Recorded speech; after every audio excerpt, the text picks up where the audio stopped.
สวัสดีท่านผู้ชมเราก็เดินทางมาร้านเฮียถาวรแล้วท่านมาซื้อเหล็กวันนี้นะซื้อเหล็กเพื่อที่จะคนยาสมบัติไม่ตัวพวกตัวเมนู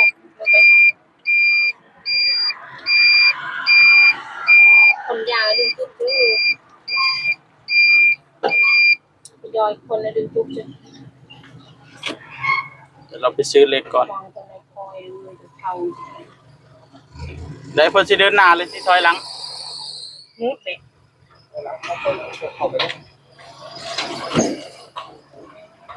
เสือมูไปเลยดิต้องเลี้ยงอยู่ตรงเฮ้ยสมองกว่ามูประจำ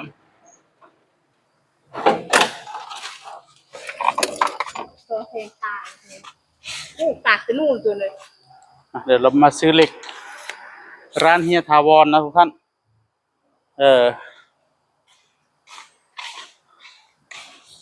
เหล็กร้านนี้ถูกสุดแล้วพี่น้องเอ้ยเราเลยมาซื้อ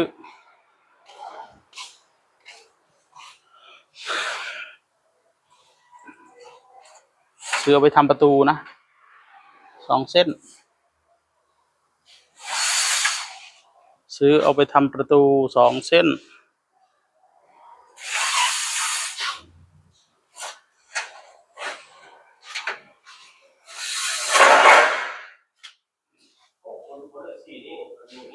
จักบาทนี่ท่าน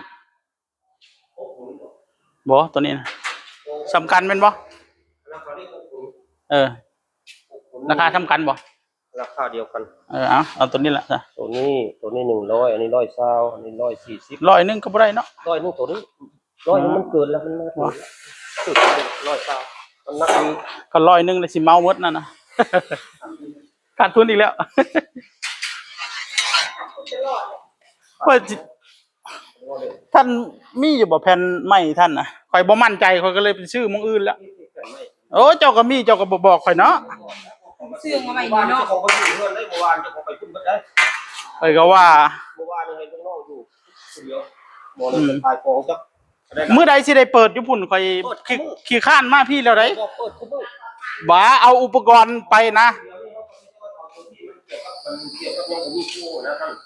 ตั้งมานั่งมันวางในที่ดินได้เลยไปตัวนั้นมันต้องโครงสร้างท่านก็อยากชื่อเล็กที่ชื่อเล็กชื่อยังน้ำท่านแล้ว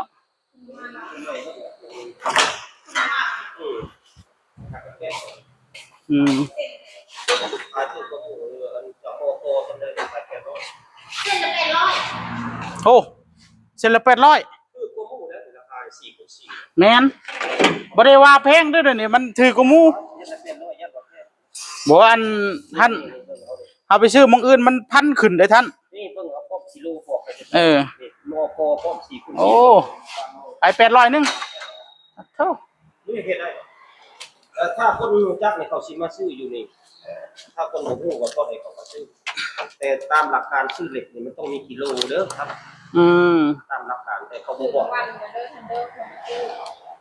ตามหลักการเขาสิบ่บอกกิโลเขาขายเท่าใดแม่นขายเป็นเส้นว่า1นิ้วก็จบ1นิ้วที่จริงบ่แม่นเด้ต้องเบิ่งกิโลนำแม่นบ่ซั่นมันก็ขายคือกันเบิดเลยแต่ของเฮานี่เขาขายถึงตั้งกิโลนะของเฮาหนักกว่าหมู่เนาะผมว่าเฮาสิเลยก็เอารถโต๊ะพักทรายหินเทนมาขายนั่นแหละข่อยต้องการขายบ่นึกว่าก่อสร้างโอ้แล้วขายทั้งยังเลยครับขายหินขายทรายอยู่ครับดีเฝ้าขายในท่านอยากซื้อน้ำโอ้มันไกลนี่แหละบ่อยากเข้าเมืองเนาะ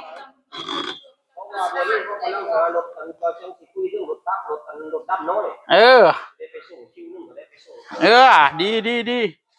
เพราะว่าเขาต้องขายได้ท่านไอ้พวกเขาบ่ได้นั่นแหละบ่ได้ให้ปล่อยแล้วเขาขายดีเฮ้ยจะได้ซื้อน้ำเจ้าขายหินเขาก็สิขายมีอันนั้นก็เอาอยู่เอาทรายละเอียดมานำเด้อก็มีแต่ทรายเดียวเด้อเธอจักละเอียดบ่ละเอียดมาค่าทรายทรายที่แบบเฮาซื้อมาแล้วเฮาบ่ต้องร่อนนะเฮาฉาบได้เลยนะแต่สู้ได้เรื่องทรายแล้วก็เรื่องเล็ก คุยกับผู้หลายล้าน แม่น อันนี้เขาคุย เอาลูซิ่งไว้ทีหลังเนาะ แต่ถ้าเขาเห็ดพูดในเดือนร้อนทันทีที่ อืม เพราะว่าเขาเห็ดตายไปขึ้นหมด 120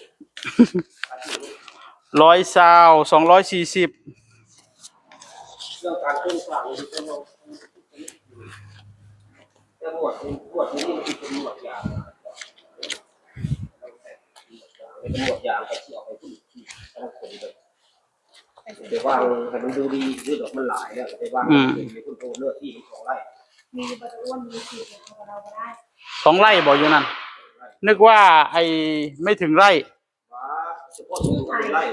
อยู่คุณอยู่นี่ อ่ะ240ท่าน เจ้ากายไปอยู่บ่มื้อนี้หั่น กายไปเมื่อวานนี่ บ่เจ้ามื้อนี้แม่เจ้าสิไปไง มื้อนี้ท่านได้กาย สิเลี้ยวซ้ายบ่มื้อนี้ สิตรงไปเบิ่งก่อนก็ได้ ลงไปเบิ่งเลยเลี้ยวคนก็ได้ไปเบิ่งเลย ให้สิเบิ่งก่อนเอา เพราะว่าคุมหักบ้างแรงเลยบ้านนี่ เพราะว่าเมื่อวานนี่ข่อยเห็นเจ้าถมดินเมื่อวานนี่ เพราะว่าหักต้องสูงได้ระดับพอสมควรแล้ว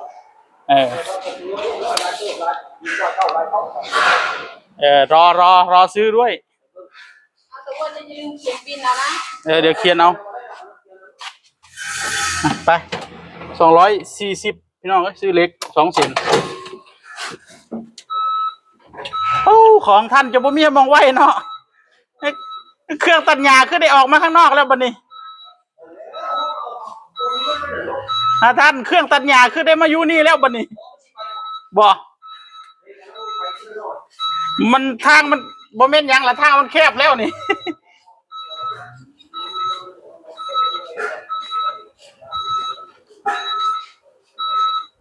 ทยอยขนไปพุ่นเนาะเฝ้าขยายท่านเอ้ยผมสิไปซื้อน้ำอยู่พุ่นสะดวกเดินทางบ่อยากเข้าเมืองเดี๋ยวนี้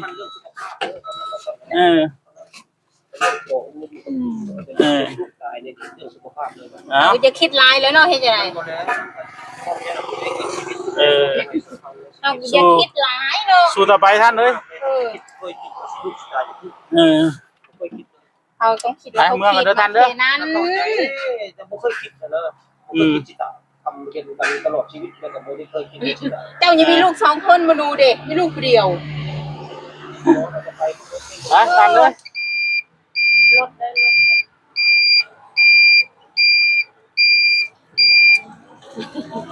แม่ไปแต่ผมไปชอบกินก่อนกับบุควร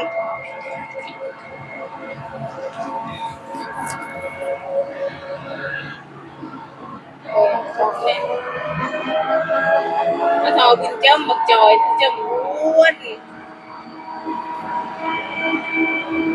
อยากไปถึงหูลูก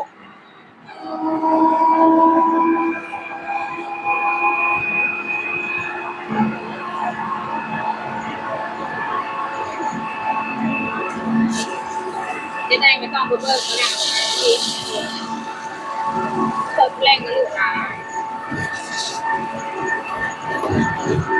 น่าเจาะดีไม่ดีเวอร์กับเดิมไปเปิด9 โมงมาดูโชว์เนาะเปิด9 โมงถึง 19 นาฬิกาฝากไว้ท่านี้ทุกท่านก็ซื้อของไปหมดเยอะเลยนะไม่รู้รั่วนี่จะสำเร็จหรือเปล่านี่พี่น้องเอ้ยเงินประแหงเรือหน่อยลงเรื่อยๆแล้วไปนะตุ๊กภาวนาขอให้เงินมีพอในการซื้อเสารั้วนะลืมไปซื้อกิฟต์ล็อกลวดน้ำเนาะเมื่อกี้ในเดนานในมีบ่มีไปเจอ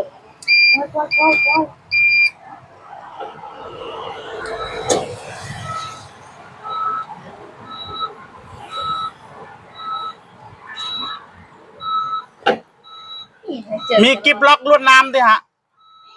โอเคที่เจอกันเลยเนี่ยอะไรกันย่างหน้านี่กิฟต์ล็อกลวดน้ำโลละกี่ฮะโลละ60ด้วยฮะ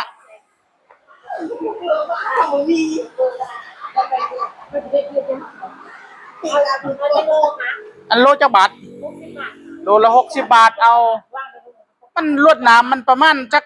30กว่าต้น 30 ต้นใส่กี่ ใส่ กิโลจ๊ะ น่าสิใส่ทุกรูเลยมันมี6เนาะ ถูกนะประมาณใดน่าจะซื่อๆเด้อืม เออ6 คูณ 30เนาะอ๋อ180จนเห็นผมเห็นแม่นบ่บานหันนี่แม่นบ่นี่อยู่บ่นี่ค่ะเป็นบานไม้เลยบานเรียบๆที่ไม่เบิ่งนะอันนี้ จักกิโล ค่ะ 2 โลหรือ3ประมาณ3 โลค่ะ ประมาณ3 โลอ่ะ 70 โลค่ะ โอเค โล 3 กิโลเอาตามนั้นเลย3 โลก็3 โล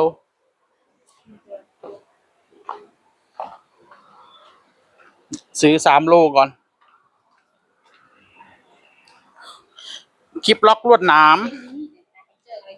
อืม เอาบินไหมคะ เอาจ้าคลิปล็อกลวดหนามยังไม่ได้อันนี้ลวดหนามดอกพี่น้องก็ซื้อเอาไว้โอ้คนมัดเป็นถุงเรียบร้อย นั่งโล180บ่ มันเป็น10โลละ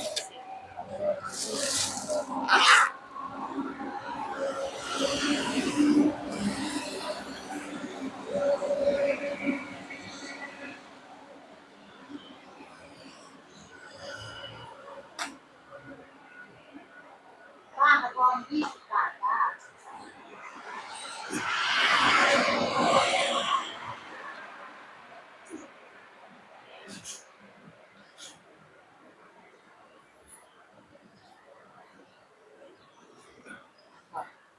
ครับ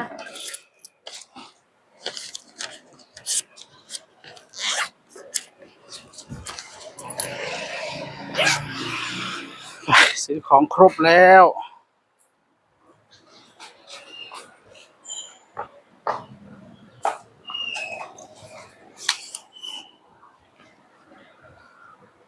ไปขึ้นรถ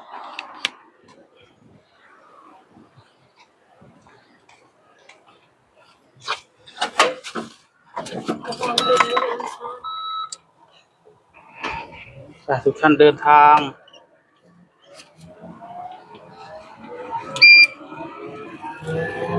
ยังไงก็ฝากไว้เท่านี้ทุกท่านเดินทางกลับนะซื้อของเกือบครบหมดแล้วเหลือแต่เสารั้ววันนี้ฝากไว้เท่านี้สวัสดีครับ